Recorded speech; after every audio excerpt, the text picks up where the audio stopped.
Hey guys, Ayush Singh this side. आज हम लोग लाइट का दूसरा पार्ट कंप्लीट करेंगे। आज हम लोग रिफ्रैक्शन देखेंगे। पिछले क्लास में हम लोग रिफ्लेक्शन खत्म किए थे और साथ ही साथ दो तीन क्वेश्चंस भी देखे थे। तो आशा है आप लोगों ने वो क्वेश्चंस देखे होंगे, नोट्स एक बार देखे होंगे और रिफ्लेक्शन पार्ट आपका क्लियर होगा। तो चलिए आज रिफ्रैक्शन हम लोग कंप्लीट करेंगे। तो रिफ्रैक्शन क्या है? रिफ्रैक्शन का अगर डेफिनेशन देखें तो कहता है कि change in path of light as it passes from one medium to another medium। कहने का मतलब है कि अगर आपका एक ये इंटरफेस है, इधर आपका सपोज मीडियम वन है, इधर आपका मीडियम टू है। मीडियम का क्या मतलब है? मीडियम का मतलब कि कोई भी अलग तरह का ऑब्जेक्ट समझ लो। सपोज सपोज ऊपर आपका एयर है, नीचे आपका वाटर है। आप लेक में देखते होंगे ना, ये पानी है, ऊपर आपका आसमान है, नीचे आपका पानी है कि नहीं? और इंटरफेस क्या? Interface is nothing but intersection of the two mediums. Okay, तो ये आपका इंटरफेस हो गया। ठीक बात है। तो रिफ्रैक्शन क्या है देखिएगा। अगर अगर कोई लाइट का रे अगर कोई लाइट का रे आके इंटरफेस पे फॉल करता है तो क्या होगा? वो अपना डायरेक्शन चेंज कर लेगा। ये जैसे स्ट्रेट लाइन मैंने बनाया है, अगर डायरेक्शन चेंज नहीं करता तो ये सीधा ऐसे निकल जाता। बट अभी क्या होगा यहाँ पे देखिएगा। अगर इंटरफेस पे हम लोग नॉर्मल बनाए, एक normal means perpendicular to the surface, तो यहाँ पर अभी क्या होगा? ये लाइट अपना डायरेक्शन चेंज करेगा।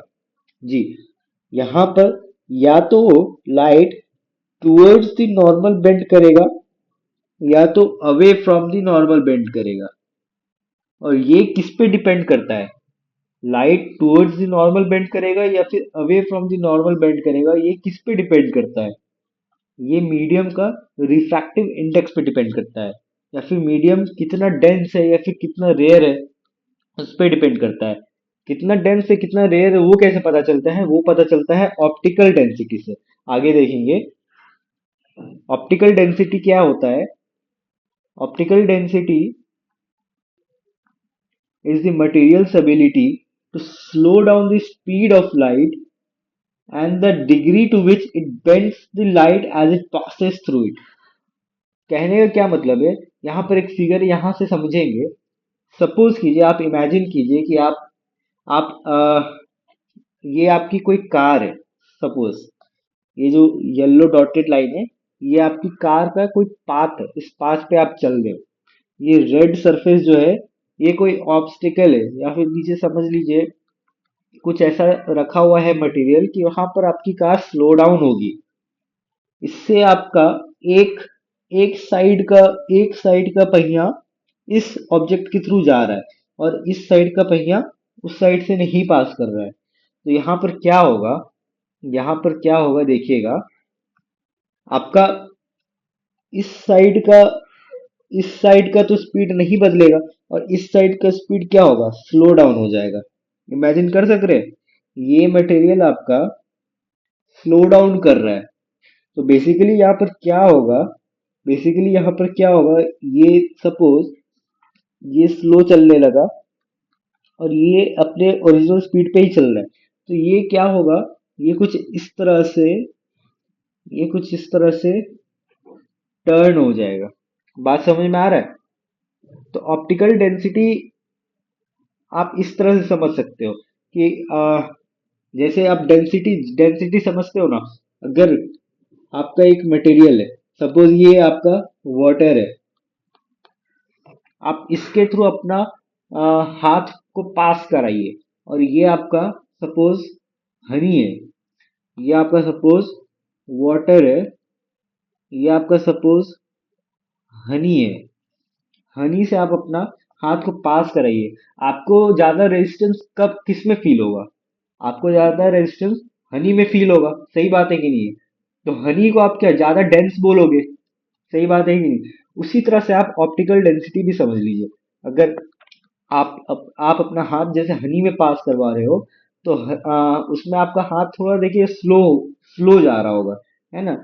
तो यहाँ ऑप्टिकल डेंसिटी भी कुछ उसी तरह से है कि यहाँ पर लाइट का स्पीड को वो स्लो डाउन करवा सकता है ना? अगर वो स्लो करवा रहा है तो वो डेंस है। अगर वो स्लो नहीं करवा रहा है, ज्यादा स्लो नहीं करवा रहा है, वो फिर डेंस नहीं है। ठीक है? तो जिसकी ऑप्टिकल डेंसिटी ज्यादा, उसकी रिफ्रैक्टिव इंडेक्स ज्यादा, बेसिकली। ठीक है? तो यहाँ पर रिफ्रैक्शन दो तरह से होता है। या तो light towards the normal bend करेगा, या तो away from the normal bend करेगा। तो ये कैसे होगा, ये देखिएगा।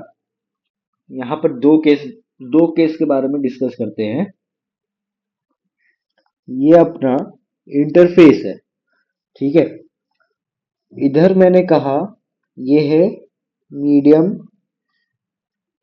वन, और इधर मैंने कहा ये है मीडियम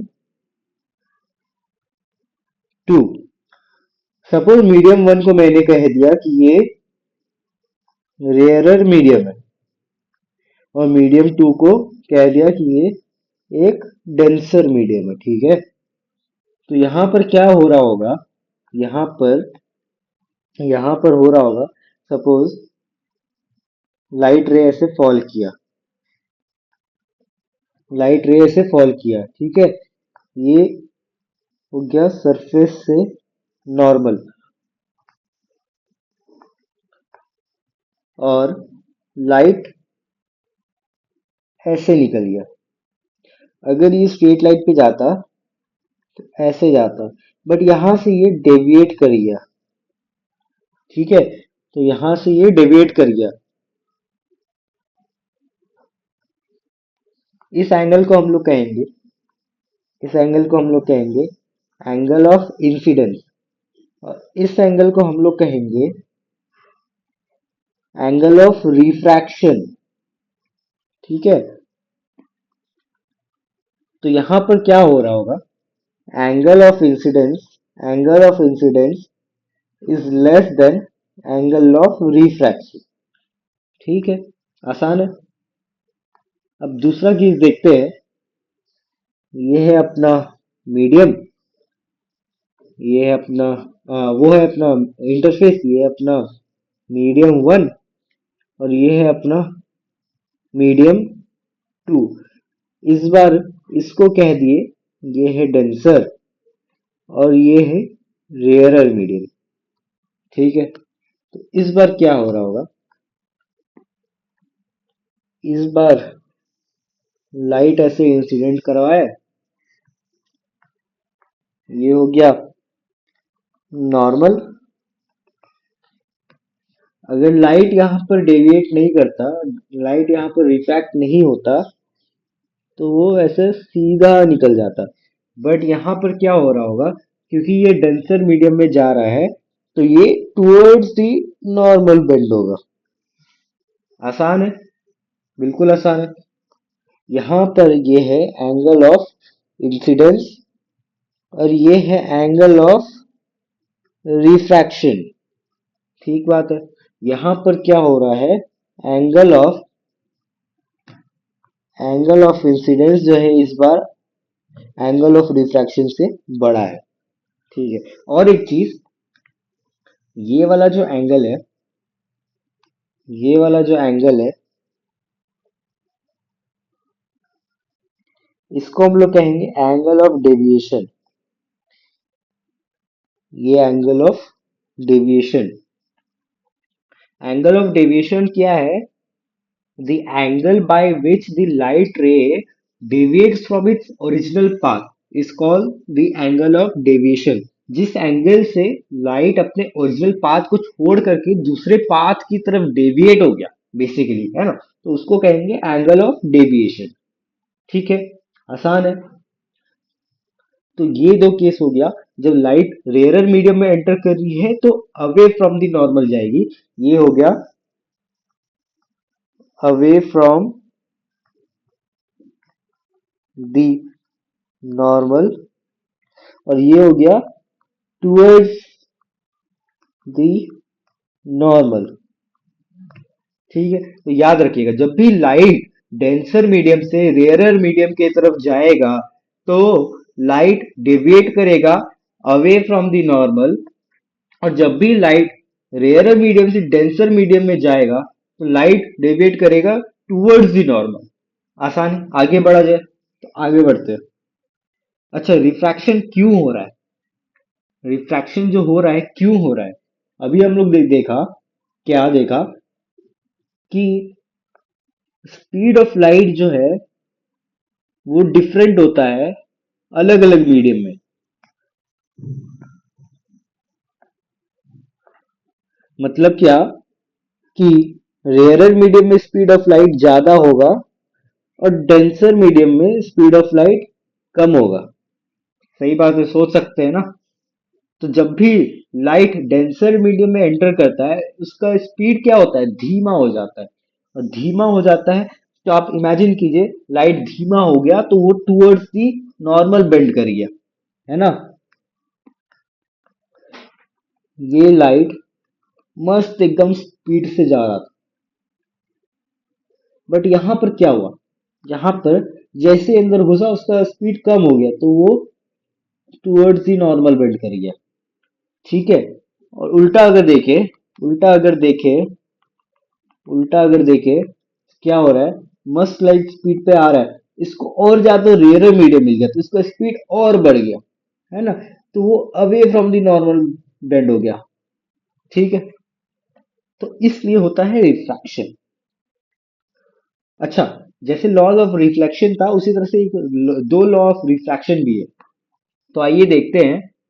पहला लॉ तो वही है, the incident ray, the incident ray, the refracted ray and normal to the surface at the point of incidence all lie in the same plane। Same to same law है जो हम लोग ने law of reflection में देखा था। तो इसको आप समझ सकते हो, वापस से समझाने का तो जरूरत नहीं पड़ना चाहिए। ठीक है, अगर कोई लाइट रे इंसिडेंट कर रहा है और कोई लाइट रे रिफ्रैक्ट कर रहा है और एक नॉर्मल है to the surface of incidence at the point of incidence, है ना, तो वो सारे के सारे एक ही प्लेन में एग्जिस्ट कर रहे हैं, सारे एक ही लाइन में जा रहे हैं। समझ सकते हैं। और दूसरा लॉ यहाँ पर इंपॉर्टेंट है, दूसरा लॉ यहाँ पर ध्यान दीजिएगा। दूसरा लॉ क्या कहता है, the ratio of the ratio of sine of angle of incidence to the sine of angle of refraction is constant for the light of given color for the given pair of media। तो यहाँ पर क्या कहा जा रहा है, अगर आप अगर आप अगर आपका ये इंटरफेस है, ये सपोज आपका नॉर्मल है, ठीक है, ये आपका लाइट रे इंसिडेंट किया और ये लाइट रे आपका रिफ्रैक्ट किया। ठीक है, सपोज ये आपका एंगल ऑफ इंसिडेंस था, ये आपका एंगल ऑफ रिफ्रैक्शन था। तो यहाँ पर क्या कहा जा रहा है कि sine of angle of incidence, sine i to the sine of angle of refraction by sin r, ये क्या है, एक कांस्टेंट है। ठीक है, ये क्या है, एक कांस्टेंट है। ठीक बात है। अच्छा, इस कांस्टेंट वैल्यू को इस कांस्टेंट वैल्यू को रिफ्रैक्टिव इंडेक्स कहते हैं। किसका, refractive index of the second medium with respect to first. Suppose ये मीडियम 2 है, ये मीडियम 1 है, तो refractive index of second medium with respect to first medium. ठीक बात है भाई। और इसी लॉ को हम लोग स्नेल्स लॉ भी कहते हैं। तो आगे हम लोग देखते हैं रिफ्रैक्टिव इंडेक्स। रिफ्रैक्टिव इंडेक्स क्या है, यहाँ पर इसका डेफिनेशन देखते हैं। The extent of change in direction that takes place in a given pair of media is expressed in terms of refractive index। कहने का क्या मतलब है कि for a given pair of media आपका जो लाइट का डायरेक्शन है वो कितने अमाउंट से चेंज हो रहा है, कितने एंगल से डेविएट कर रहा है, उसको हम लोग रिफ्रैक्टिव इंडेक्स के टर्म्स में नाप सकते हैं। ठीक है, तो यहाँ पर रिलेशन देखिएगा, यहाँ पर क्या दिया गया है, इसको कहेंगे हम लोग μ2 1 मतलब refractive index of second medium with respect to first medium. इसको आप या तो ऐसे लिखे या तो आप इसको μ2 1 ऐसे भी लिख सकते हैं। ठीक है, अच्छा, रिफ्रैक्टिव इंडेक्स म्यू से रिप्रेजेंट किया जाता है या फिर एन से रिप्रेजेंट किया जाता है। ठीक है, तो यहाँ पर हम लोग रिलेशन देखें, μ2 1 refractive index of second medium represent refractive index of medium 2 with respect to medium 1। सही बात है, और इसको हम लोग मैथमेटिकली कैसे लिख सकते हैं, μ2 अपॉन μ1, और यही होता है हमारा स्नेल्स लॉ से sine i by sine r. सही बात है। अच्छा, इस चीज़ को हम लोग ध्यान में रखने के लिए एक आपको ट्रिक बताते हैं। जैसे ये देखिए, ये हमारा इंटरफेस है। ठीक है, ये हमारा मीडियम 1 है, ये हमारा मीडियम 2 है सपोज़, ये हमारा नॉर्मल है। ठीक बात है, ये आपका इंसिडेंट रे है, ये आपका रिफ्रैक्टेड रे है, ये एंगल ऑफ इंसिडेंस, ये एंगल ऑफ रिफ्रैक्शन। ठीक है, सपोज़ कीजिए कि आपका मीडियम 2 का रिफ्रैक्टिव इंडेक्स n1 है सपोज़। ठीक है, और मीडियम 1 का रिफ्रैक्टिव इंडेक्स सपोज़ n2 है। ठीक है, तो यहाँ पर हम लोग क्या लिखेंगे, यहाँ पर हम लोग लिखेंगे n1 sine i equals to n2 sine r. क्या कहने का मतलब इधर का रिफ्रैक्टिव इंडेक्स मल्टीप्लाइड बाय इधर का sine of angle equals to इधर का रिफ्रैक्टिव इंडेक्स मल्टीप्लाइड बाय इधर का रिफ्रैक्टिव एंगल, इधर का साइन ऑफ एंगल। ठीक है, ये सेम चीज़ लिखा हुआ है यहाँ से। तो ये बस याद करने का एक तरीका है, और ये ज़्यादा इफ़ेक्टिव तरीका है। क्वेश्चन में हम लोग ऐसे ही सॉल्व करेंगे, इसको ध्यान में रखिएगा। ठीक है, अच्छा, आगे क्या है, refractive index of a medium with respect to air is called absolute refractive index. क्या कहने का मतलब है, हमारा ये इंटरफेस है। ठीक है, इधर कोई मीडियम है सपोज मीडियम, और इधर सपोज मीडियम 2, और इधर जो मीडियम 1 है ना, इधर जो मीडियम 1 है वो क्या है, एयर है। ठीक है, तो यहाँ पर हम लोग जो मीडियम 2 का रिफ्रैक्टिव इंडेक्स कहेंगे ना, उसको हम लोग कहेंगे एब्सोल्यूट रिफ्रैक्टिव इंडेक्स। क्यों ऐसा कहेंगे, एयर का रिफ्रैक्टिव इंडेक्स जो है वो 1 होता है, ध्यान रखेंगे। ठीक है, ये हमारा इंसिडेंट रे, ये हमारा सपोज रिफ्रैक्टेड रे है, ये एंगल ऑफ इंसिडेंस है, ये एंगल ऑफ रिफ्रैक्शन है। तो यहाँ पर स्नेल्स लॉ लगाएंगे तो क्या बोलेंगे, n1 sine i equals to, इसका रिफ्रैक्टिव इंडेक्स सपोज n2 है ना, n1 इक्वल्स टू 1 है, n2 साइन आर। ठीक है, n1 क्या है, 1 है, sine i equals to n2 into sine r, upon में साइन आर लिखेंगे, इक्वल्स टू n2। ये हमारा n2 जो निकला है, इसको हम लोग कहेंगे एब्सोल्यूट रिफ्रैक्टिव इंडेक्स। ठीक बात है, आसान है। जब हमारा एक मीडियम जो है वो एयर है, तो हम लोग दूसरे मीडियम का रिफ्रैक्टिव इंडेक्स को एब्सोल्यूट रिफ्रैक्टिव इंडेक्स देंगे, बस इतनी सी बात है। ठीक है, अच्छा, रिफ्रैक्टिव इंडेक्स को लिखने का एक और तरीका है। Refractive index can also be expressed in terms of an equation which relates the speed of light in the medium 1 and speed of light in medium 2। कैसे देखिएगा, refractive index of second medium with respect to first medium can also be expressed as speed of light in medium 1 upon speed of light in medium 2। Speed of light in medium 1 को हम लोग कहेंगे v1 और speed of light in medium 2 को हम लोग कहेंगे v2। ठीक है, ये फॉर्मूला भी ध्यान रखेंगे, काफ़ी इम्पोर्टेंट है।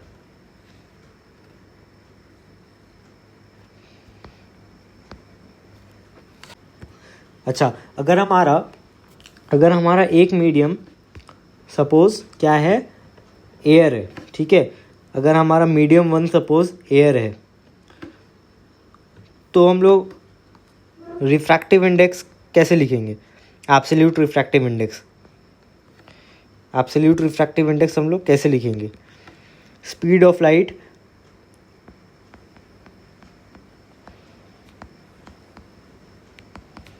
In vacuum upon speed of light in medium.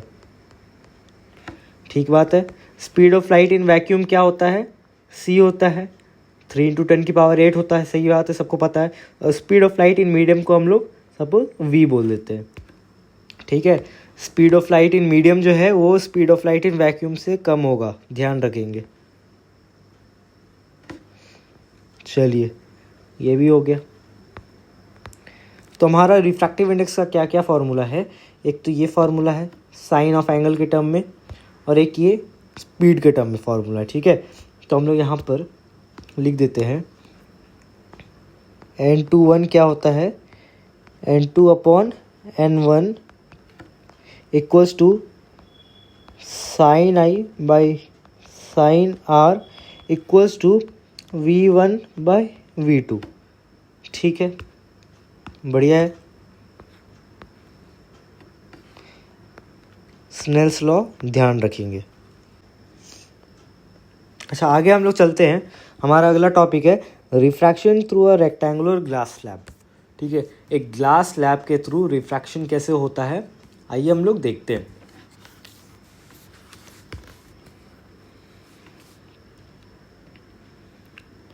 तो यहाँ देखेंगे, ये हमारा सपोज कीजिए बाहर मीडियम एयर है। ठीक है, n1 ले लेते चलिए, और ग्लास का रिफ्रैक्टिव इंडेक्स सपोज n2 ले लेते। ठीक है, यहाँ पर क्या हम लोग सपोज कर रहे हैं कि n1 is rarer medium and n2 is a denser medium. क्यों? हम लोग n1 यहाँ अभी फ़िलहाल एयर ले रहे हैं और n2 हम लोग ग्लास ले रहे हैं। ठीक है, तो यहाँ पर रिफ्रैक्शन को हम लोग समझेंगे। देखिएगा, ये हमारा इंसिडेंट रे। ठीक है, ऐसे फॉल किया, इंटरफेस पे हम लोग नॉर्मल एक बनाएंगे। लाइट रिफ्रैक्ट करेगा, अभी रिफ्रैक्ट करेगा, किधर जाएगा? टूवर्ड्स दी नॉर्मल जाएगा या फिर अवे फ्रॉम दी नॉर्मल जाएगा? यहाँ पर लाइट टूवर्ड्स दी नॉर्मल जाएगा। क्यों? रेयरर मीडियम से डेंसर मीडियम जा रहे हैं। ठीक है, क्लियर है। अब ये लाइट जो है रिफ्रैक्ट करके वापस से एक इंटरफेस पे टकराया है, तो यहाँ पर भी क्या होगा? रिफ्रैक्शन होगा वापस से। इधर भी हम लोग एक नॉर्मल बना दिए। इस बार लाइट रे रिफ्रैक्ट होके टूवर्ड्स दी नॉर्मल जाएगा या फिर अवे फ्रॉम दी नॉर्मल जाएगा? इस बार अवे फ्रॉम दी नॉर्मल जाएगा। ठीक है, क्यों? इस बार डेंसर से रेयर जा रहा है। ठीक है, अच्छा, अब यहाँ देखिएगा, लाइट जब पहली बार टकरा रहा है तो उस एंगल को हम लोग suppose angle of incidence I1 कह देते हैं। ठीक है, इसको हम लोग, इस एंगल को हम लोग R1 कह देते हैं। ठीक है, इस एंगल को हम लोग I2 कह देते हैं। ये भी एंगल ऑफ इंसिडेंस ही है जब दूसरी बार टकरा रहा है। और इस एंगल को हम लोग R2 कह देते हैं जब दूसरी बार रिफ्रैक्शन हो रहा है। ठीक है, यहाँ पर ध्यान दीजिएगा, यहाँ पर R1 इक्वल्स टू I2 है। क्यों ऐसा? सोचिए, जब कोई भी दो पैरेलल लाइन रहता है, इसके बीच में ऐसा कोई ट्रांसवर्सल रहता है, तो ये वाला एंगल और ये वाला एंगल बराबर होता है। पढ़ा है कहीं ना कहीं आप लोगों ने ऑल्टरनेट एंगल्स, ठीक है। और एक और चीज़ ध्यान दीजिएगा, यहाँ पर जो हमारा R2 है, जो हमारा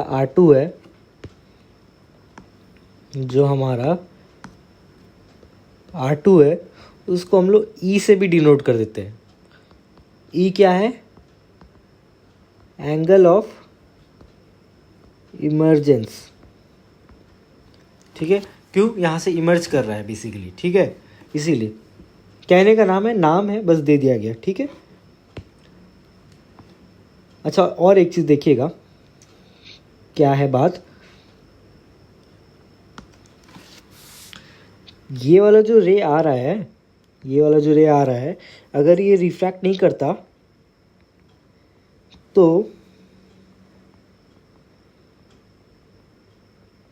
ऐसे निकल जाता, ठीक है। रिफ्रैक्ट करके कैसे निकल रहा है? रिफ्रैक्ट करके कुछ ऐसे ही निकल रहा है।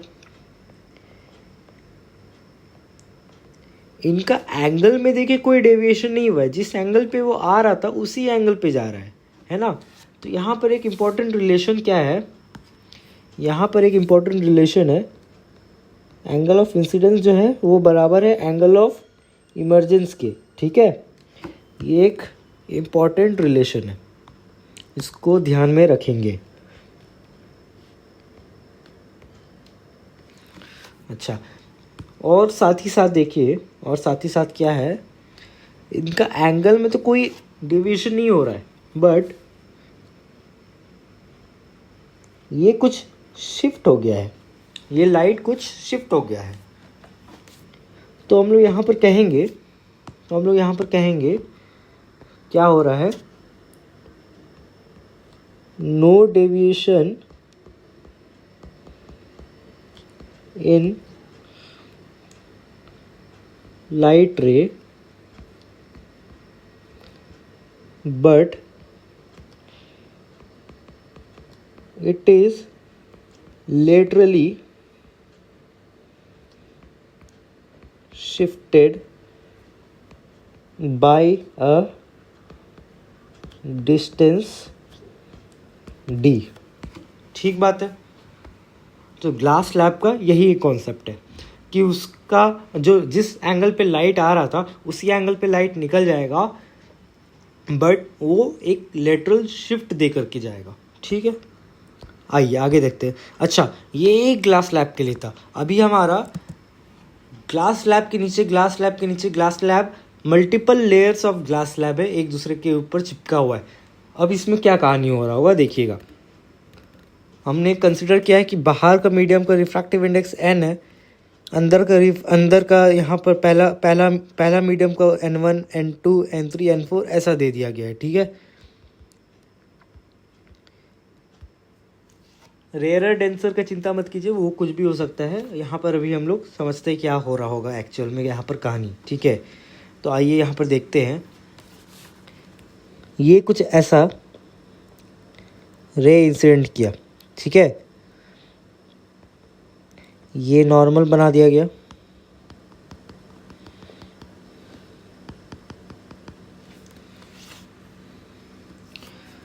ये कुछ ऐसा रे इंसिडेंट किया, ठीक है।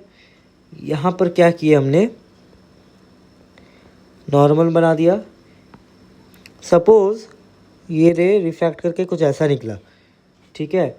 अब यहाँ पर फिर से इंसिडेंट किया है सरफेस पे, इंटरफेस पे, तो एक नॉर्मल बना करके सपोज इस बार कुछ वापस से रिफ्रैक्शन कुछ ऐसा हुआ, ठीक है।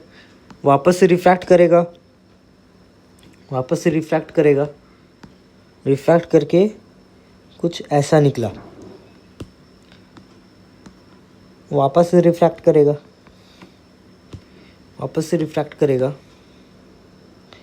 सपोज ऐसा कुछ हुआ, सपोज ऐसा कुछ हुआ, ऐसा कुछ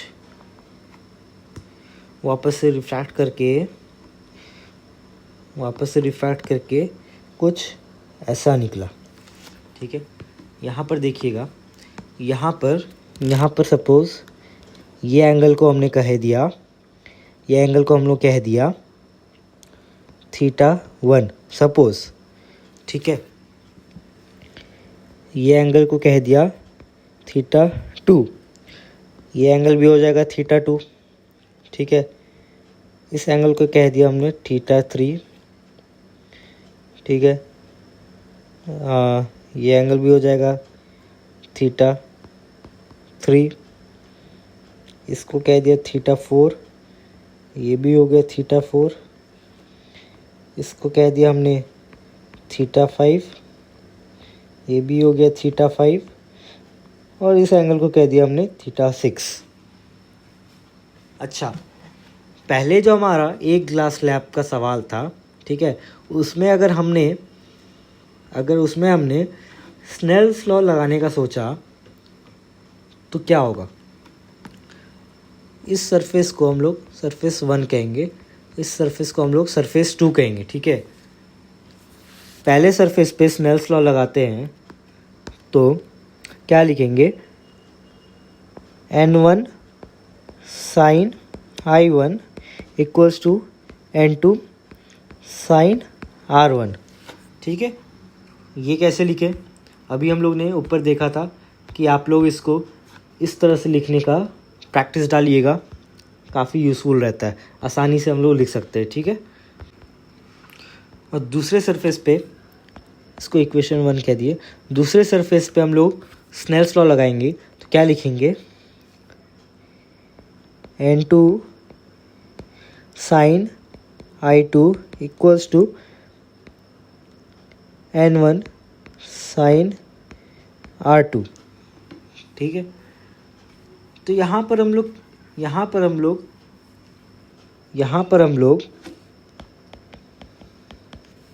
स्नेल्स लॉ लगा करके किस तरह का क्वेश्चन बन सकता है, आपको कुछ एंगल दे करके कुछ दूसरा एंगल पूछ सकता है। ठीक है, तो इस तरह से स्नेल्स लॉ लग गया। सपोज आपको ये वाला एंगल पूछा था, ठीक है, तो आप स्नेल्स लॉ लगाए और ये वाला एंगल निकाल दिए, या फिर सपोज ये नीचे वाला मीडियम कुछ और रहता, आपको ये वाला एंगल निकालने के लिए दे देता। ठीक है, सब कुछ करके आपको फिर यहाँ से R2 निकाल लेते। ठीक है, लेकिन यहाँ पर देखिए, यहाँ पर हमारा मल्टीपल सरफेस है। ठीक है, तो सपोज़ मैंने आपको कहा, आपको θ1 दे दिया, आपको n1 n2 n3 n4 सब कुछ दे दिया, θ1 दे दिया, आप निकालो θ5। ठीक है, तो आप क्या करोगे, पहले n और n1 के बीच में लगाओगे स्नेल्स लॉ, फिर n1 n2 के बीच में लगाओगे स्नेल्स लॉ, n2 n3 के बीच में लगाओगे स्नेल्स लॉ, n3 n4 के बीच में लगाओगे स्नेल्स लॉ, फिर आपका θ5 वैसे निकल जाएगा। चलो, अब ये 4 ग्लास स्लैब की जगह मैं आपको 100 ग्लास स्लैब दे दूँ, आप 100 बार लगाओगे क्या, इतना बार स्नेल्स लॉ नहीं लगाएंगे। तो यहाँ पर देखिए, समझेंगे क्या होगा। अगर यहाँ पर हम आपको स्नेल्स लॉ लगा के दिखाएं तो क्या लिखेंगे, n sine θ1 equals to n1 sine θ2। ठीक है, अब n1 n2 के बीच में लिखेंगे तो n1 साइन θ2,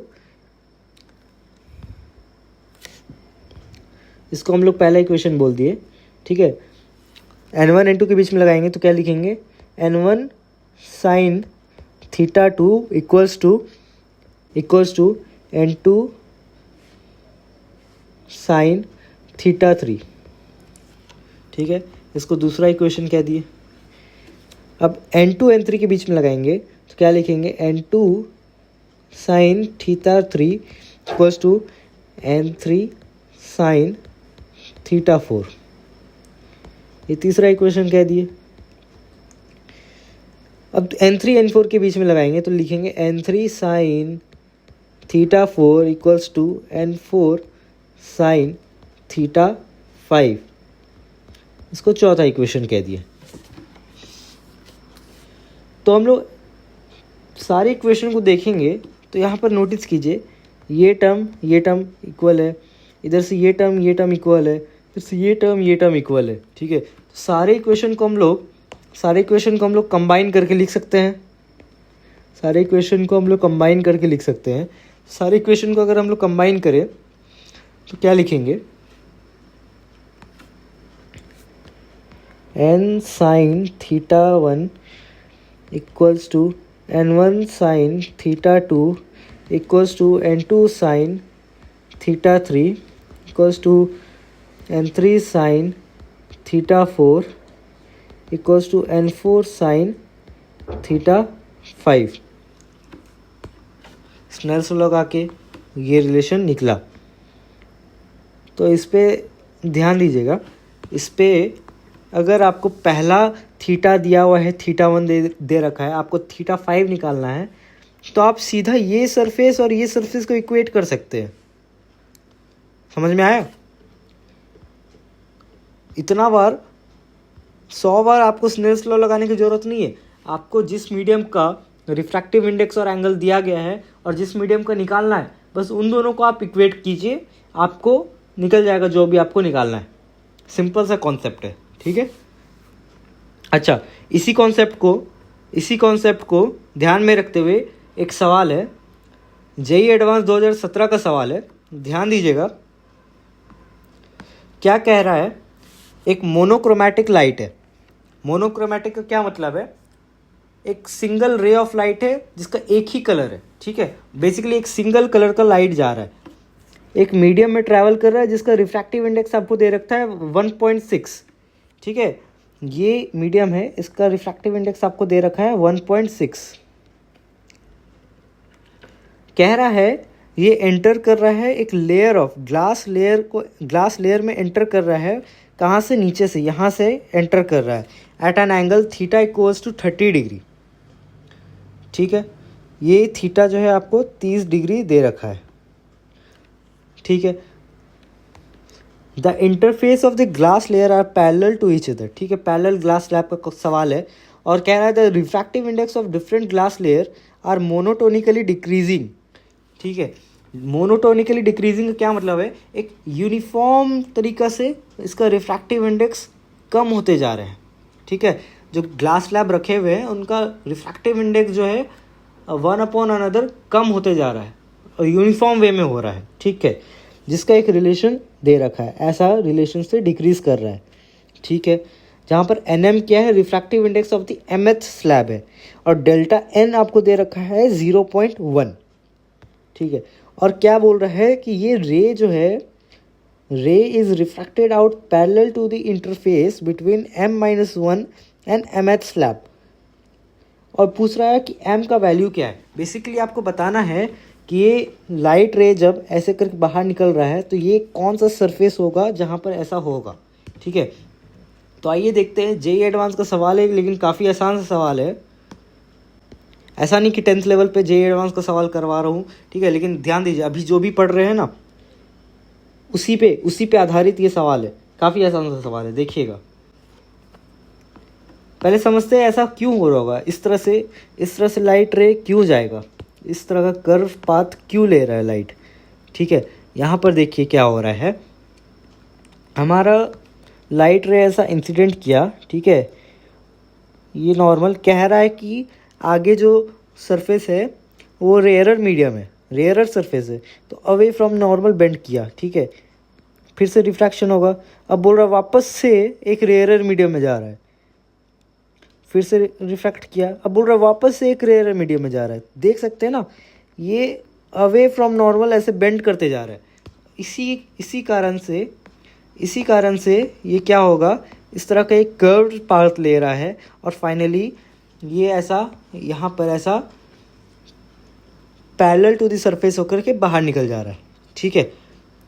और हमें पूछ रहा है कि ये जो m है, ये जो mth स्लैब है, ये इसका कितना नंबर होगा, कितना नंबर ऑफ स्लैब पास करने के बाद ये बाहर निकल जाएगा, ठीक है।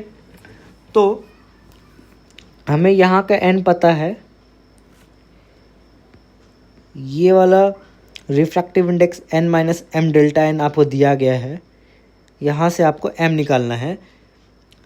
तो इन दोनों के बीच में हम लोग इन दोनों के बीच में हम लोग स्नेल्स लॉ लगाएंगे। अभी अभी सीख क्या है, जिन दो लेयर के बीच में हमें काम करना है उन्हीं दो लेयर के बीच में हम लोग स्नेल्स लॉ लगाएंगे, 100 लेयर के बीच में स्नेल्स लॉ नहीं लगाएंगे। ठीक है, तो यहाँ पर देखिए स्नेल्स लॉ लगाएंगे। स्नेल्स लॉ क्या कहता है, N1 sine i equals to N2 sine r. ठीक है, अच्छा n क्या दे रखा है, N1 क्या दे रखा है, हमारा N1 दिया है 1.6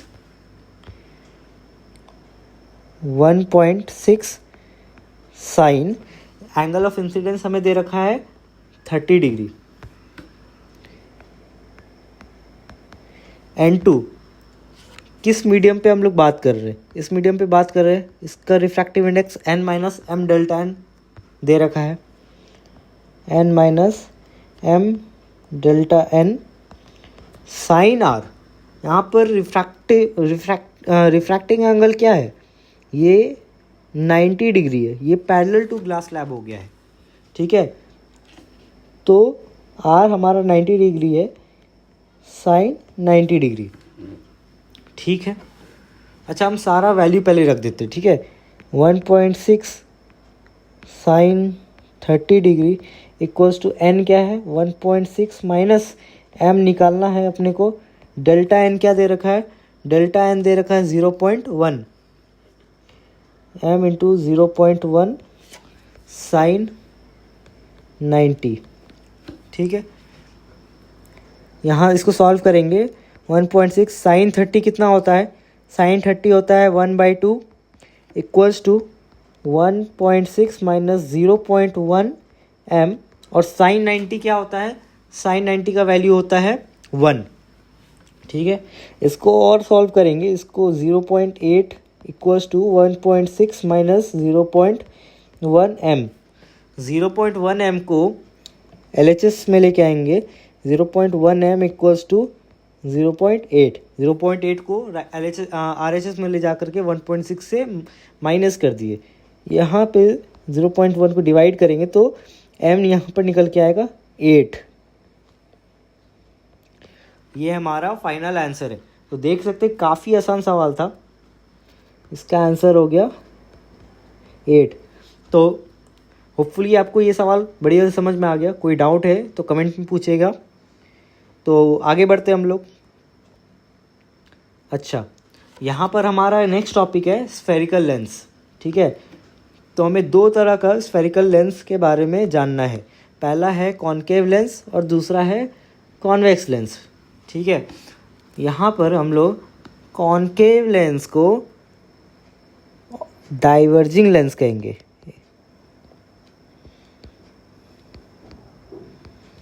और कॉन्वेक्स लेंस को कॉन्वर्जिंग लेंस कहेंगे। मिरर के केस में उल्टा था, मिरर के केस में कॉनकेव मिरर को हम लोग कॉन्वर्जिंग मिरर कहते और कॉन्वेक्स मिरर को हम लोग डाइवर्जिंग मिरर कहते। ठीक है, यहाँ पर उल्टा है। ठीक है, तो मिरर हम यहाँ पर हमारा लेंस किस तरह का रहेगा, कॉनकेव लेंस हमारा कुछ ऐसा सा रहेगा। ठीक है, और कॉन्वेक्स लेंस हमारा कुछ ऐसा सा रहेगा। ठीक है, यहाँ पर देखेंगे, ये देखिए कॉनकेव लेंस में सेंटर में नैरोअर रहेगा और एंड्स में ब्रॉडर रहेगा। ठीक है, और कॉन्वेक्स लेंस में देखिएगा सेंटर में ब्रॉडर है, सेंटर में कॉन्वेक्स लेंस मोटा है और एंड में नैरोअर है। ऐसे हम लोग आइडेंटिफाई करेंगे कि ये कॉनकेव लेंस है या फिर कॉन्वेक्स लेंस है। ये हो गया नैरोअर। ठीक है, अच्छा हम लोग कॉनकेव को डाइवर्जिंग और कॉन्वेक्स को कॉन्वर्जिंग क्यों कह रहे हैं, आइए देखते हैं।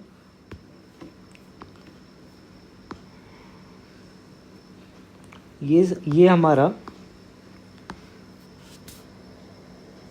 सपोज कॉन्वेक्स लेंस है, ठीक है। तो यहाँ पर क्या होता है ना, यहाँ पर जब लाइट रे आएगा उसको रिफ्रैक्ट करके ये कॉन्वर्ज कर लेगा, लाइट रे आएगा रिफ्रैक्ट करके कॉन्वर्ज कर लेगा, ठीक है। लॉज ऑफ रिफ्रैक्शन फॉलो हो रहा है, स्नेल्स लॉ फॉलो हो रहा है, उसका चिंता नहीं करना है, ठीक है। यहाँ पर आप देखेंगे इस सरफेस पे, फिर इस सरफेस पे आप लोग एक एक करके रिफ्रैक्शन करवाएंगे, नॉर्मल बनाएंगे, स्नेल्स लॉ लगाएंगे, तो आपको ऐसे पता चल जाएगा। प्रोवाइडेड क्या कि आपका ये लेंस है वो बाहर के मीडियम से डेंसर है मीडियम है, ठीक है।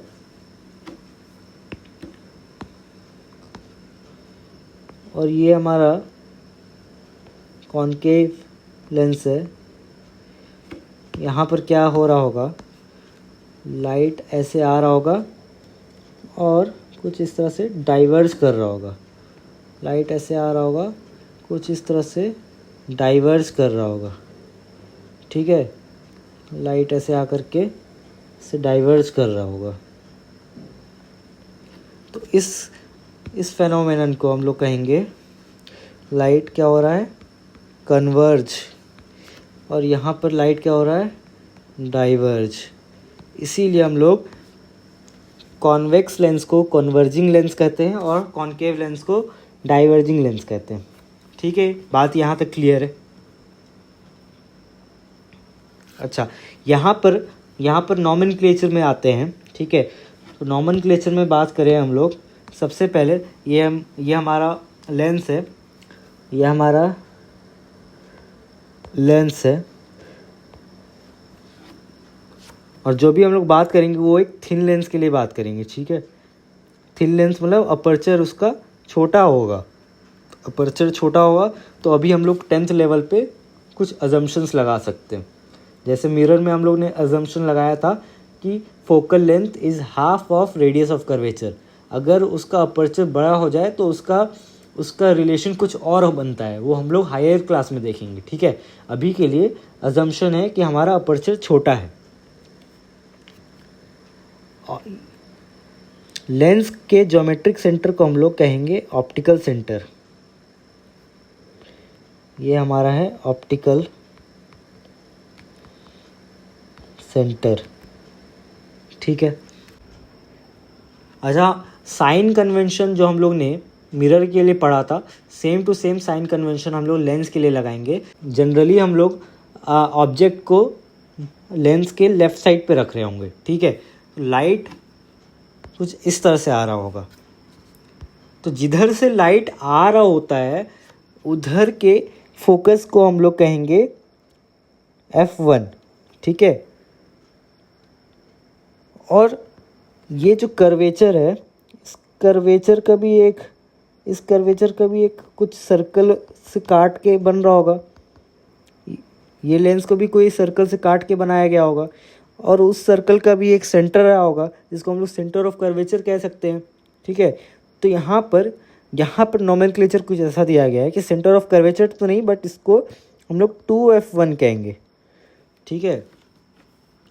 और जिस तरफ लाइट रिफ्रैक्ट होके जा रहा है उस तरफ के फोकस को हम लोग F2 कहेंगे, और सेंटर ऑफ कर्वेचर वाले पॉइंट को 2F2 कहेंगे, ठीक बात है, क्लियर बात है। अच्छा, जो हमारा फोकस ऑप्टिकल सेंटर को कनेक्ट करते हुए लेंस के सेंटर से एक लाइन पास हो रहा है, उस लाइन को हम लोग कहेंगे प्रिंसिपल एक्सिस, ठीक है, या फिर ऑप्टिकल एक्सिस, ठीक है। तो ये हमारा नॉमेनक्लेचर था, क्लियर होगा। तो आगे चलते हैं। आगे है हमारा इमेज फॉर्मेशन बाय लेंस, ठीक है।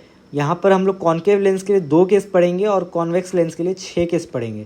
जैसे मिरर की केस में हम लोगों ने कॉन्वर्जिंग मिरर के लिए 6 केस पढ़ा था और डाइवर्जिंग मिरर के लिए 2 केस पढ़ा था। सेम टू सेम यहाँ पर भी हम लोग डाइवर्जिंग लेंस के लिए 2 केस पढ़ेंगे और कॉन्वर्जिंग लेंस के लिए 6 केस पढ़ेंगे, ठीक है। तो आइए हम लोग स्टार्ट करते हैं कॉन्वेक्स लेंस से। पहला केस है जब हमारा ऑब्जेक्ट इन्फिनिटी पे रखा हुआ है, ठीक है। तो ये हमारा एक कॉन्वेक्स लेंस है, ठीक है। ये ले लिया हमारा ऑप्टिकल सेंटर, ऑप्टिकल सेंटर नहीं, ऑप्टिकल एक्सिस। ये हो गया F1, ये हो गया 2F1, ये हो गया ऑप्टिकल सेंटर, ये हो गया F2 और ये बना दिया 2F2। कह रहा है कि हमारा ऑब्जेक्ट कहाँ रखा हुआ है, हमारा ऑब्जेक्ट रखा हुआ है इन्फिनिटी पे। इन्फिनिटी से एक लाइट कैसी आती है, पैरेलल टू प्रिंसिपल एक्सिस। तो एक लाइट का रे आया, रिफ्रैक्ट होके कहाँ से जाता है, पैरेलल रे रिफ्रैक्ट होके जाता है फोकस से। तो ये हमने फोकस से पास करा दिया। एक और रे आया, रिफ्रैक्ट होके कहाँ से पास होगा, फोकस से, फोकस से पास करा दिया, ठीक है। जहाँ पर दो रे मीट करती है वहाँ पर बनता है हमारा इमेज, ठीक है। और यहाँ पर इमेज किस तरह का बन रहा है, आइए जो यहाँ पर इमेज फॉर्मेशन हो रहा है उसका प्रॉपर्टी लिखते हैं। यहाँ पर प्रॉपर्टी लिखते हैं। यहाँ पर हमारा ऑब्जेक्ट था एट इन्फिनिटी, इमेज बना है एट फोकस F2। कैसा इमेज बना है, यहाँ पर देखिएगा रेज एक्चुअली में रिफ्रैक्ट करके मीट कर रही है। एक्चुअली में मीट कर रहे हैं तो कैसा इमेज होगा, रियल इमेज होगा। रियल के साथ कैसा इमेज होता है, इन्वर्टेड इमेज होता है, ठीक है। याद है ना, रियल के साथ हमेशा इन्वर्टेड इमेज फॉर्म होगा और वर्चुअल के साथ हमेशा इरेक्ट इमेज फॉर्म होगा, ठीक है। और कैसा इमेज फॉर्म हो रहा है, एक पॉइंट साइज इमेज फॉर्म हुआ है, एक पॉइंट साइज इमेज फॉर्म हुआ है या फिर हाईली डिमिनिश्ड इमेज फॉर्म हुआ है, ठीक है। तो ये हमारा पहला केस था। आइए दूसरे केस पे चलते हैं। जब हमारा ऑब्जेक्ट कहाँ रखा हुआ है, हमारा ऑब्जेक्ट रखा हुआ है बियॉन्ड 2F1। देखते हैं इस केस को। ये हमारा लेंस है, ये हो गया प्रिंसिपल एक्सिस, ये हो गया ऑप्टिकल सेंटर, F1 2F1, ये हो गया F2, ये हो गया 2F2। क्या कह रहा है कि हमारा ऑब्जेक्ट रखा हुआ है बियॉन्ड 2F1, ठीक है। तो आइए रे डायग्राम देखते हैं इसका। एक रे हमने पास कराया ऐसा पैरेलल रे बनाया, रिफ्रैक्ट होके फोकस से पास होगा। कोई दिक्कत नहीं है, ठीक है। और चलिए एक रे हम लोग पास कराते हैं फोकस से।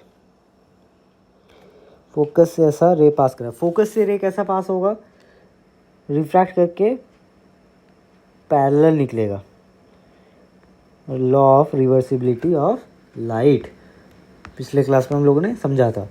तो यहाँ पर दोनों रे मीट कर रहा है, इमेज फॉर्मेशन कुछ इस तरह से हुआ, ठीक है। अच्छा यहाँ पर देखिए, ये हमारा ऑब्जेक्ट का हाइट है सपोज h, ये हमारा इमेज का हाइट है सपोज h डैश। तो आइए यहाँ पर जो भी हुआ इसको समराइज करते हैं। हमारा ऑब्जेक्ट रखा हुआ था बियॉन्ड 2F1, हमारा इमेज बना है बिटवीन F2 एंड 2F2, ठीक है। कैसा बना है, रियल एंड इन्वर्टेड। और क्या, डिमिनिश्ड इमेज बना है। यहाँ पर हाइट ऑफ ऑब्जेक्ट जो है हाइट ऑफ इमेज से बड़ा है। ठीक है, तो ये हमारा हो गया सेकंड केस। क्लियर होगा? तो तीसरे केस पे चलते हैं। जब हमारा ऑब्जेक्ट कहाँ रखा हुआ है, एट 2f1। याद कीजिए ये एक सिमेट्रिकल केस होगा। जब हमारा ऑब्जेक्ट सेंटर ऑफ कर्वेचर पे रखा रहता था, कॉनकेव मिरर के केस में हम लोग ने देखा था, तो उसका इमेज भी सेंटर ऑफ कर्वेचर पे फॉर्म होता था। तो यहाँ पर क्या हो रहा होगा, आइए देखते हैं। ये हो गया हमारा lens, principal axis, optical centre f1 2f1 f2 2f2। ठीक है, ये काफ़ी सिमेट्रिकल केस है, इसको देखेंगे। हमारा ऑब्जेक्ट रखा हुआ है एट 2f1। ठीक है, यहाँ से हमने एक रे पास कराया पैरेलल, ये पास किया फोकस से। ठीक है, दूसरा रे हम लोग ने पास कराया फोकस से, तो ये पैरेलल निकल गया। ठीक है, तो हमारा इमेज देखिए फॉर्म कहाँ पर हुआ, इमेज फॉर्म हुआ इधर 2f2 पे। आप स्केल पेंसिल लेकर के बैठेंगे तो आपको एग्जैक्ट इमेज बनते हुए दिखेगा। मैंने तो रफ डायग्राम बनाया, तो ये हमारा 2f2 पे बन गया। यहाँ पर देखिएगा, इसको हमने हाइट ऑफ ऑब्जेक्ट बोला h, इसको हाइट ऑफ इमेज बोला h डैश। यहाँ पर height of object will be equal to height of image. तो यहाँ पर प्रॉपर्टीज़ की बात करें, यहाँ पर जो भी बात हुआ, यहाँ पर इसकी प्रॉपर्टीज़ पे देखें हम लोग, तो हमारा ऑब्जेक्ट रखा हुआ था एट 2f1, हमारा इमेज बना है एट 2f2। ठीक है, कैसा इमेज बना है, रियल बना है, इन्वर्टेड बना है और सेम साइज का बना है। ठीक है, ये केस भी क्लियर है, सिमेट्रिक केस है काफ़ी।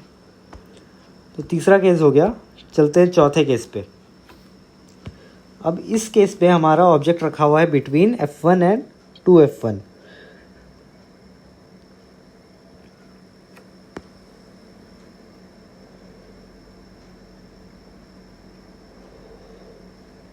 ये हो गया हमारा लेंस, ये हो गया principal axis, optical centre f1 2f1 f2 2f2। थोड़ा तेज इसलिए चला जा रहा है क्योंकि ये सारा कुछ आप लोगों ने कवर कर चुका है मिरर में। ठीक है, तो आपको ये सब कुछ बढ़िया से क्लियर हो रहा होगा, इसलिए हल्का सा तेज चल रहे। तो हमारा यहाँ पर ऑब्जेक्ट रखा हुआ है बिटवीन f1 एंड 2f1 पे। तो यहाँ पर रे डायग्राम देखते हैं। एक रे मैंने पास कराया ऐसा parallel to principal axis, refract करके फोकस से जाएगा। ठीक है, दूसरा रे को इस बार हम लोग कहाँ से पास कराते हैं, दूसरा रे को चलिए इस बार हम लोग पास कराते हैं ऑप्टिकल सेंटर से। ऑप्टिकल सेंटर पे जब भी रे फॉल करेगा वो बिना कुछ रिफ्रैक्ट किए आगे निकल जाएगा, बिना डेविएट किए आगे निकल जाएगा। ठीक है, तो हमारा इमेज कुछ इधर बन रहा है ऐसा। किधर बना है, बियॉन्ड 2f2।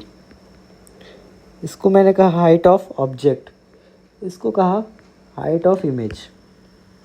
ठीक है, तो आइए देखते हैं हमारा ऑब्जेक्ट कहाँ रखा हुआ था। ऑब्जेक्ट रखा हुआ था between F1 and 2F1। Image कहाँ पे बना है, बियॉन्ड 2F2। कैसा इमेज बना है, रियल इन्वर्टेड। यहाँ पर एनलार्ज्ड इमेज बना है। यहाँ पर जो है ना, height of image is equal to height of object, ये height of image H dash. ठीक है, अगला केस है हमारा 5वां केस, जब हमारा ऑब्जेक्ट कहाँ पे रखा हुआ है, फोकस पे रखा हुआ है। Object is at F1। तो देखते हैं, ये हो गया हमारा लेंस, ये हो गया principal axis, optical centre F1, 2F1, F2, 2F2। ठीक है, क्या कह रहा है इस बार, हमारा ऑब्जेक्ट कहाँ रखा हुआ है, हमारा ऑब्जेक्ट रखा हुआ है फोकस पे। तो यहाँ पर देखते क्या हो रहा होगा। एक रे हमने ऐसा पास कराया, पैरेलल रे, ये रिफ्रैक्ट करके ऐसा फोकस से पास करेगा। ठीक है, एक रे को हम लोग पास कराते हैं ऑप्टिकल सेंटर से। ऑप्टिकल सेंटर से रे बिना रिफ्रैक्ट किए सीधा निकल जाएगा। तो ये क्या हुआ यहाँ पे, ये दोनों जो रिफ्रैक्टेड रे है ना, ये एक दूसरे के पैरेलल हो गए। एक दूसरे के पैरेलल हो गए तो क्या हो गया, ये यहाँ पर कभी मीट नहीं करने वाले, और कभी मीट नहीं करेंगे तो यहाँ पर इमेज फॉर्म नहीं होगा। समझ में आया? तो यहाँ पर क्या हुआ देखते हैं। हमारा ऑब्जेक्ट कहाँ था, एट F1।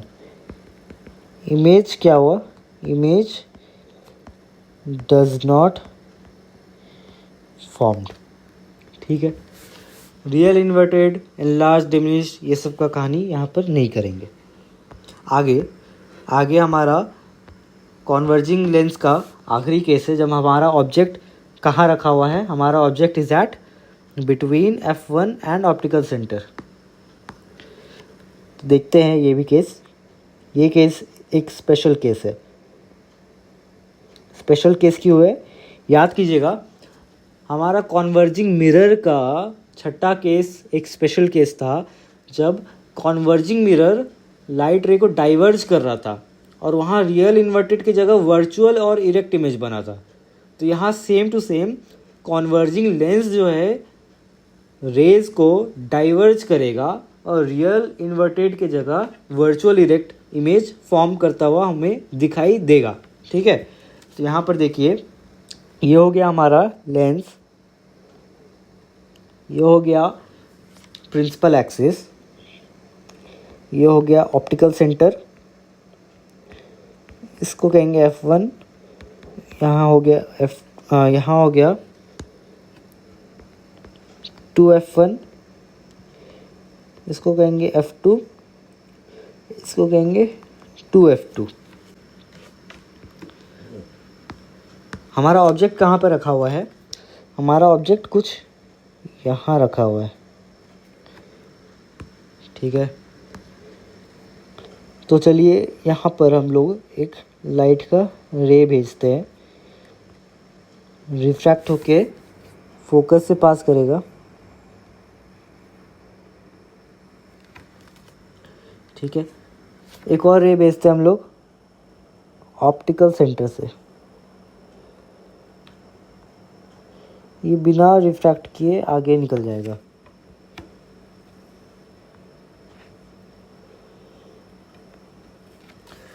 तो ये देखिएगा, ये दोनों रे डाइवर्ज कर रहा है, ये आगे जाके एक्चुअली में तो कभी मीट नहीं करेंगे ये, लेकिन अगर इनको हम लोग पीछे प्रोजेक्ट करें ना, ऐसा इनको प्रोजेक्ट करें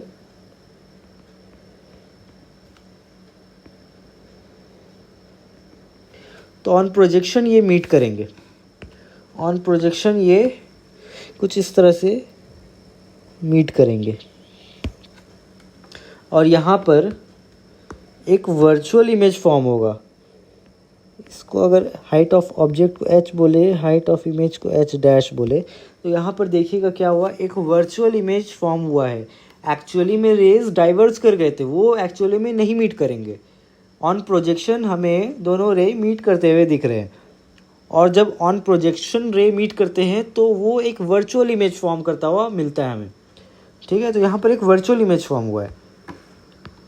तो यहाँ पर प्रॉपर्टीज़ देखें, हमारा ऑब्जेक्ट कहाँ रखा हुआ था, बिटवीन F1 एंड O हमारा इमेज बना है ऑन दी सेम साइड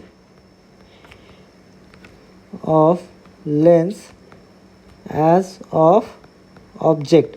जिस साइड पे ऑब्जेक्ट है उसी साइड पे हमारा इमेज बना है। कैसा बना है, वर्चुअल इमेज बना है। वर्चुअल बना है, इरेक्ट बना है, और कैसा बना है, एनलार्ज्ड बना है। एनलार्ज्ड बना है। ठीक है, तो ये हमारा कन्वर्जिंग लेंस का 6 का 6 केस कंप्लीट होता है। आप इसको खुद से भी बना करके देखिएगा, अलग अलग तरह से रे डायग्राम बनाइएगा, अलग अलग तरह से रे पास कराइएगा और देखिएगा कि आप बना पा रहे हो कि नहीं। ठीक है, तो यहाँ पर हमने समरी के तौर पर एक टेबल लगा रखा है, आप इसको एक बार गो थ्रू कीजिएगा। तो यहाँ पर हम लोग का अगला टॉपिक है कॉनकेव लेंस। कॉनकेव लेंस के लिए हम लोग रे डायग्राम देखते हैं। कॉनकेव लेंस का 2 ही केस है, एक एट इन्फिनिटी और एक जब ऑब्जेक्ट जो है ऑप्टिकल सेंटर और इन्फिनिटी के बीच कहीं पर भी रखा रहता है। तो यहाँ पर देखिएगा, यहाँ पर ये है अपना एक कॉनकेव लेंस। ठीक है, ये हो गया प्रिंसिपल एक्सिस, ये हो गया ऑप्टिकल सेंटर, ये हो गया F1, ये हो गया 2F1, ये हो गया F2, ये हो गया 2F2। ये केस है जहाँ पर हमारा ऑब्जेक्ट रखा हुआ है एट इन्फिनिटी। इन्फिनिटी से रे पैरेलल आती है, तो आइए पैरेलल रे लेके आते हैं। और पैरेलल रे फोकस से पास होता है। ठीक है, बट ये तो रिफ्रैक्ट करके आगे निकल जाएगा, डाइवर्ज करेगा ऊपर से। तो ये कैसे फोकस से पास कर रहा होगा, ये फोकस से होकर के डाइवर्ज करेगा कुछ इस तरह से। ये फोकस के लाइन से ऐसा डाइवर्ज कर जाएगा, इस तरह का आएगा और ऐसा डाइवर्ज कर जाएगा। ठीक है, एक और रे लेते हैं। एक रे कुछ ऐसा आया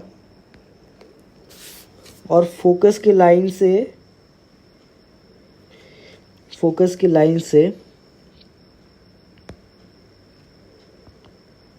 ऐसा डाइवर्ज कर जाएगा। तो यहाँ पर देखिए हमारा इमेज कहाँ पर फॉर्म हो रहा है, एट F1 फॉर्म हो रहा है। ठीक बात है। तो यहाँ पर देखिएगा क्या हो रहा है, यहाँ पर देखिएगा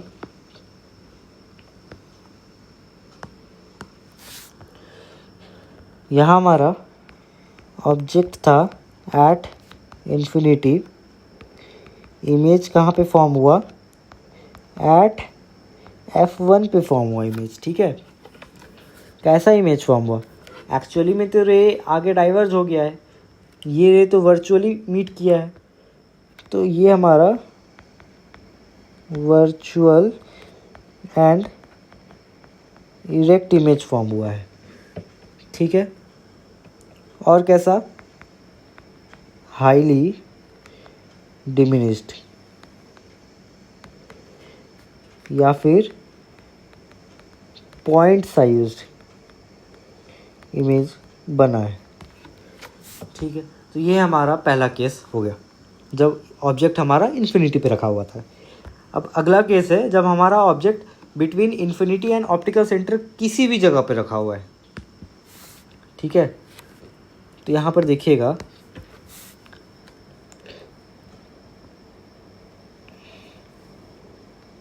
ये हमारा कॉनकेव लेंस हो गया, ठीक है। ये हो गया अपना ऑप्टिकल सेंटर, ऑप्टिकल एक्सिस। ये हो गया हमारा optical centre F1 to F1, F2 to F2। अब क्या कह रहा है कि हमारा ऑब्जेक्ट कहाँ रखा हुआ है, between optical centre and infinity. ये 2F1 F1 के बीच में नहीं है, ये कंफ्यूज मत कीजिएगा। हमारा ऑब्जेक्ट इधर इधर इधर कहीं पर भी रखा रह सकता है, बट वो इन्फिनिटी और ऑप्टिकल सेंटर के बीच में होना चाहिए, ठीक है। तो हमने क्या किया, हमने अपना ऑब्जेक्ट को कुछ इधर सपोज रख लिया। तो यहाँ से इसका रे डायग्राम देखते हैं। एक रे हम लोग ने पैरेलल ऐसा भेजा, तो ये रिफ्रैक्ट करके F1 के लाइन पे होता हुआ ऐसा डाइवर्स करके निकल जाएगा, ठीक बात है। और एक रे हम लोग ऑप्टिकल सेंटर से चलिए भेजते हैं। ऑप्टिकल सेंटर से भेजा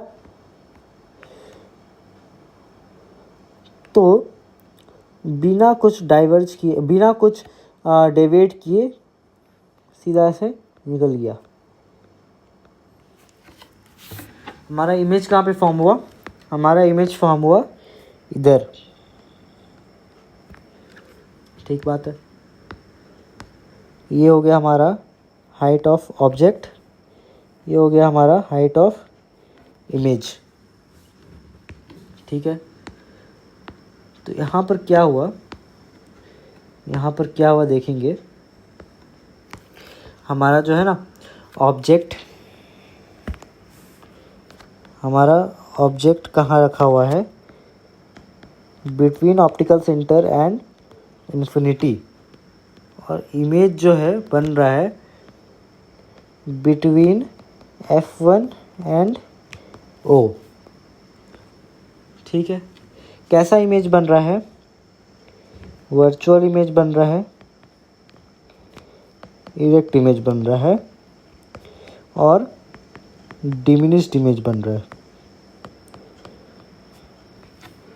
यहाँ पर जो है height of object is greater than height of image है। तो इसी के साथ हमारा इमेज फॉर्मेशन और रे डायग्राम लेंस के लिए कंप्लीट होता है।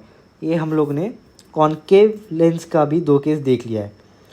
समरी के तौर पे यहाँ पर आपको टेबल बना करके दे दिया गया है, आप इसको एक बार गो थ्रू कर लीजिए। आगे चलते हैं, तो अगला टॉपिक है हमारा लेंस फार्मूला एंड मैग्नीफिकेशन। तो जैसा हम लोग ने पिछले क्लास में मिरर फार्मूला देखा था, मिरर फार्मूला क्या था कि आपका ऑब्जेक्ट डिस्टेंस, इमेज डिस्टेंस और फोकल लेंथ के बीच में एक रिलेशन दिया गया था, ठीक है।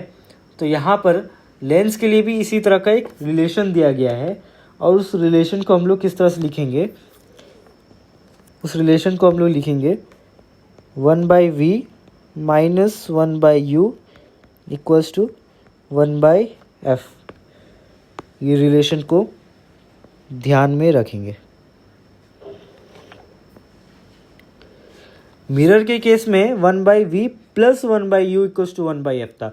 यहाँ लेंस के केस में 1/v minus 1/u equals to 1/f है। इस चीज़ को ध्यान में रखेंगे। सारा कुछ हम लोग साइन के साथ रखेंगे, ठीक है।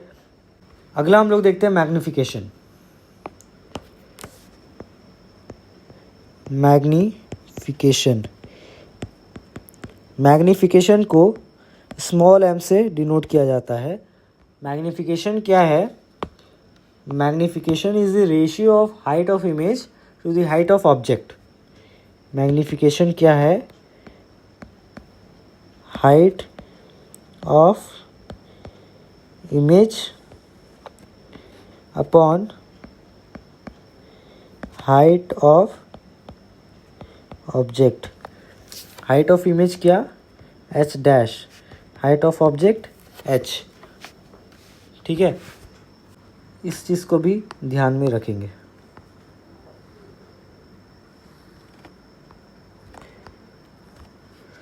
मैग्नीफिकेशन को एक और तरह से रिलेट किया जाता है, मैग्नीफिकेशन को एक और तरह से रिलेट किया जाता है in terms of object distance and image distance. Magnification का एक और फॉर्मूला है जो है v upon you, image distance upon object distance. Mirror के केस में माइनस वी अपॉन यू था, यहाँ पर v अपॉन यू है। ये चीज़ को ध्यान में रखिएगा, यहाँ पर गलती हो सकती है, नहीं करना है अपने को गलती। तो मैग्नीफिकेशन का फॉर्मूला हम लोग एक साथ लिखें तो मैग्नीफिकेशन क्या है, magnification is the ratio of height of image upon height of object is equals to image distance upon object distance. सारा कुछ साइन के साथ रखा जाएगा, ध्यान में रखना है। और ध्यान में रखना है क्या कि लेंस के केस में मैग्नीफिकेशन होता है v बाई यू, मिरर के केस में यहाँ होता है माइनस वी बाई यू। ठीक है, लेंस के केस में लेंस फार्मूला होता है 1 v minus 1/u equals to 1/f। Mirror के केस में होता है 1/v plus 1/u equals to 1/f।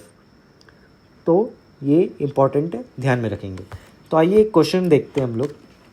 एक क्वेश्चन क्या दिया गया है, एक कॉन्केव लेंस दिया गया है जिसका फोकल लेंथ हमें कह रहा है कि 15 सेंटीमीटर है। तो ये किस तरह का होगा देखिएगा, ये कॉन्केव लेंस कुछ ऐसा होगा और इसका फोकल लेंथ, ऑब्जेक्ट हमारा अगर लेफ़्ट साइड पे रखा हुआ है तो फोकल लेंथ इस साइड से हम लोग देख रहे होंगे और वो फोकल लेंथ क्या होगा, फिर नेगेटिव होगा। सही बात है। तो ये फोकल लेंथ हमें दे रखा है -15 सेंटीमीटर। ठीक है, हमें बोल रहा है कि at what distance should the object from the lens be placed so that it forms an image at 10 centimetre from the lens. कह रहा है कि आपको ऑब्जेक्ट डिस्टेंस बताना है ताकि आपका इमेज डिस्टेंस क्या है, क्या बने, 10 सेंटीमीटर बने फ्रॉम द लेंस।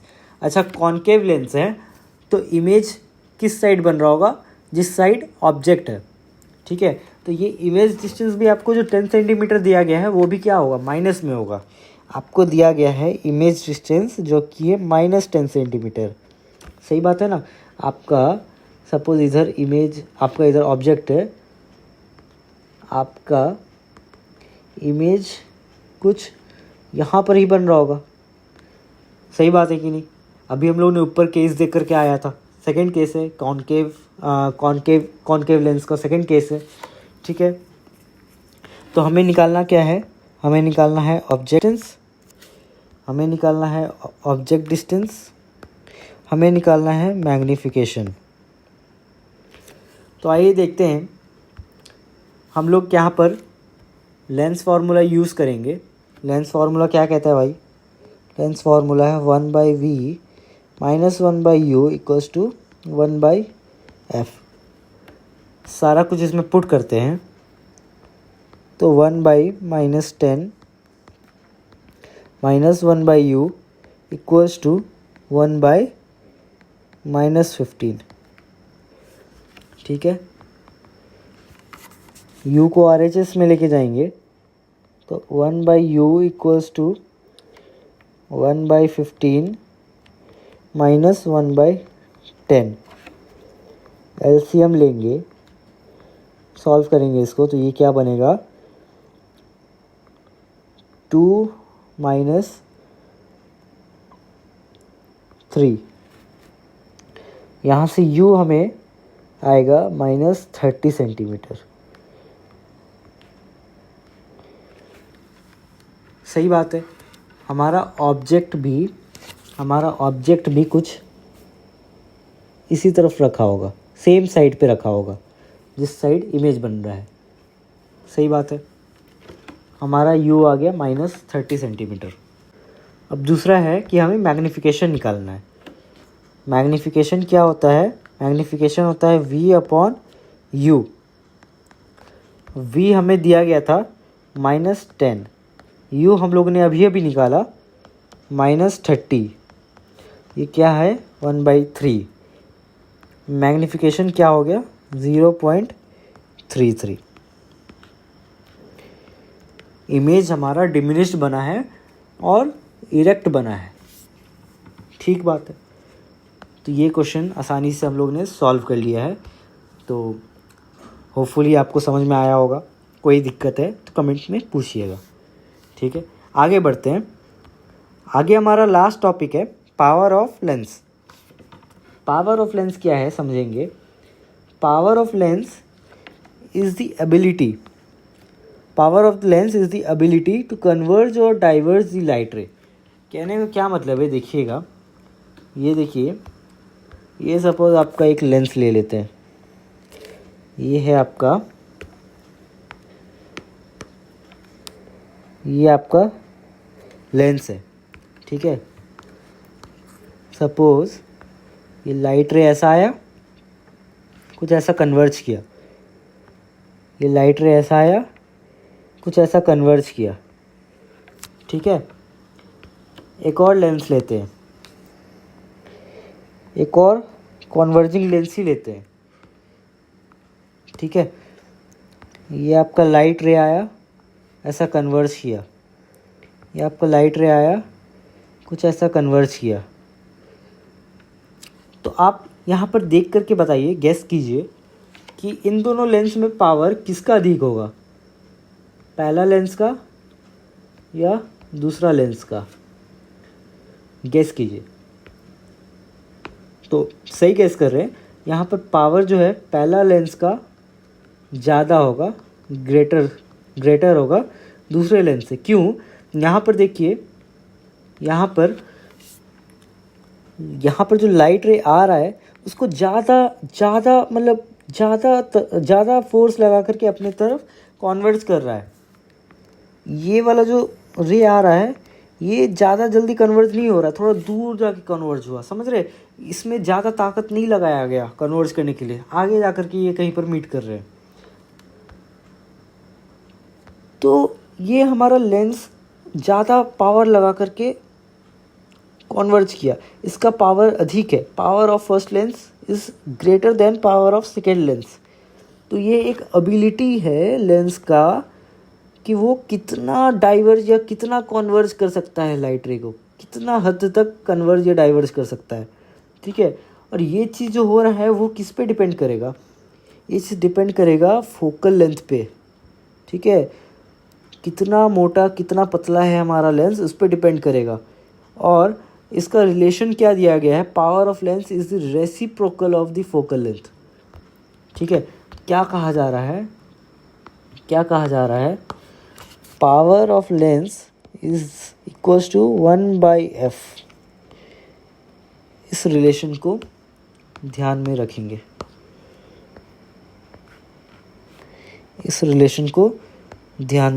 रखेंगे, अच्छा, और क्या क्या बात है, यहाँ पर SI यूनिट ऑफ पावर, क्या है, डायोप्टर, ठीक है। इसको हम लोग कैपिटल D से डिनोट करेंगे। अच्छा, एक और चीज़, डायोप्टर में डिनोट करने के लिए हमारा फोकल लेंथ मीटर में होना चाहिए, ठीक है। अगर हमारा फोकल लेंथ मीटर में एक्सप्रेस किया जा रहा है तब हमारा पावर जो है डायोप्टर में एक्सप्रेस किया जाएगा। तो हम लोग, अगर हम पूछें कि वन डायोप्टर क्या है, तो आप क्या बोलेंगे कि basically one dioptre is the power of lens whose focal length is 1 metre. सही बात है कि नहीं, one dioptre is the power of lens whose focal length is 1 metre, simple सा बात है। यहाँ पर हम लिखते हैं 1 diopter is the power of lens whose focal length is 1 metre. ठीक बात है। तो इसको ऐसे भी लिख सकते हैं, 1 डायोमीटर इक्वल्स टू 1 मीटर इनवर्स। आसान है, समझ सकते हैं। अच्छा, एक आध चीज़ और, अगर हम पूछे आपसे, अगर मान लीजिए किसी का चश्मा का पावर आपको दे दिया गया है, सपोज़ +2 पावर है, आप पूछते हो ना कि आपके चश्मा का पावर कितना है, तो सामने वाला बोलता है -2 है भाई, -1 है भाई, +2 है, तो उसका क्या मतलब है। सपोज़ आपका पावर जो है कह दिया +2 डायोप्टर है, ठीक है, तो उस लेंस का फोकल लेंथ कितना रहा होगा, तो power equals to 1/f,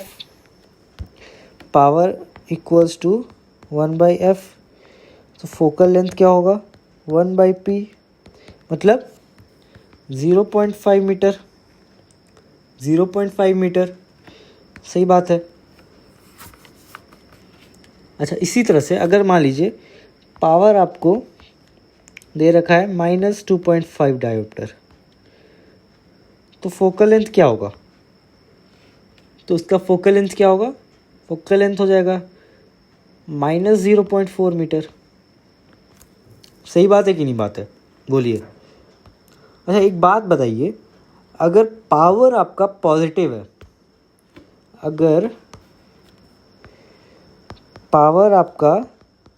positive है, तो उसका क्या मतलब हुआ, उसका मतलब हुआ आपका जो है लेंस कॉन्वेक्स लेंस है,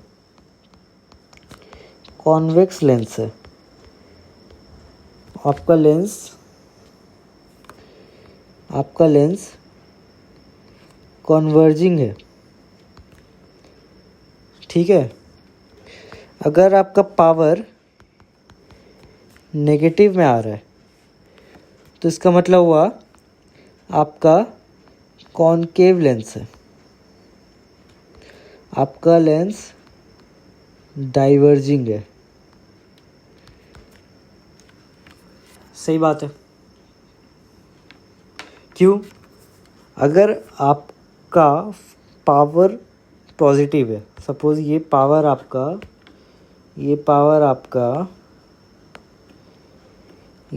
आपका पॉजिटिव है, तो LHS पॉजिटिव है, तो RHS भी पॉजिटिव होना चाहिए, तो मतलब फोकल लेंथ आपका पॉजिटिव होगा। फोकल लेंथ आपका कॉन्वेक्स लेंस के लिए पॉजिटिव होता है। सही बात है कि नहीं। और उसी तरह से पावर आपका अगर नेगेटिव रहेगा, तो फोकल लेंथ भी नेगेटिव रहेगा, जो कि कॉनकेव लेंस के लिए होता है। बोलिए, समझ में आया कि नहीं आया।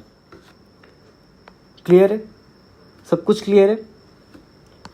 तो इसी के साथ हमारा यहाँ पर देखिए क्या होता है, हमारा लाइट चैप्टर यहाँ पर कंप्लीट होता है। तो अगर आप में से किसी को भी कुछ भी डाउट है, तो आप कमेंट सेक्शन में पूछिएगा, इसका रिस्पांस दिया जाएगा। और अगर आपको इस चैप्टर के नोट्स चाहिए, तो आपको डिस्क्रिप्शन बॉक्स में या फिर पिन कमेंट्स में मिल जाएगा, ठीक है। तो आशा करते हैं आपको ये लेक्चर पसंद आया। तो आपसे मिलते हैं फिर अगले लेक्चर में।